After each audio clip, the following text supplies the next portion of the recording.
The battle had turned against them. Sir Aldric wiped the blood from his brow as he and his men stood back to back, their swords slick with crimson. The enemy had come from the shadows, a merciless ambush that had cut them down in droves. What was left of the knightly order was now surrounded, exhausted, their breaths ragged. Their enemy moved with precision, their numbers overwhelming. The end was inevitable. Aldric looked at the men beside him, his brothers in arms, warriors who had sworn oaths of loyalty and courage. He saw fear in their eyes, the same fear that clawed at his own heart. He knew what came next, a desperate last stand, and then oblivion. But in that moment, amidst the chaos, clarity found him.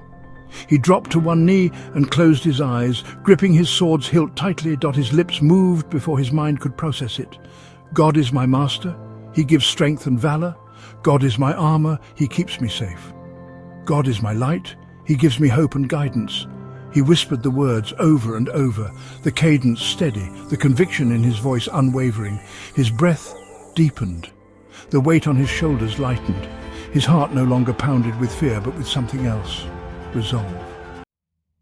The knight beside him, Sir Roderick, turned his head, his face streaked with dirt and sweat.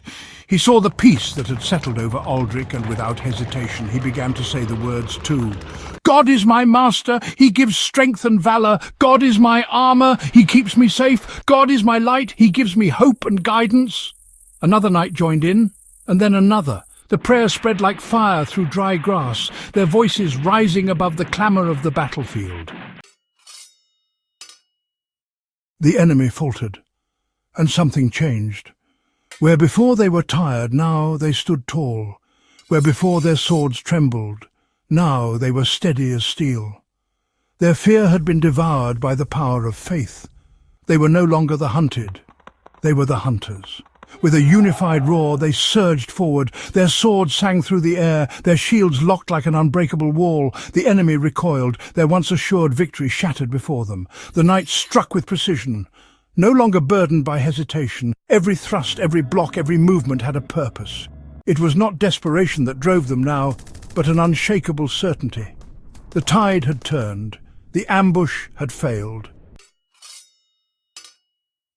Their foes broke before them, their formation collapsing like a house of cards. One by one they fell, their weapons clattering uselessly to the ground. The battlefield that had once been a death trap had become a place of deliverance. As the last enemy crumpled to his knees, gasping in terror, Sir Aldric raised his bloodied sword to the heavens. His brothers did the same, their chests rising and falling in the aftermath of battle. The prayer had saved them, not just their bodies, but their hearts. The words had become more than mere utterances. They had become a weapon sharper than any blade, stronger than any shield. And in that moment, standing amid the wreckage of what should have been their grave, the knights understood the true power of faith. If you subscribe, you will help the channel grow.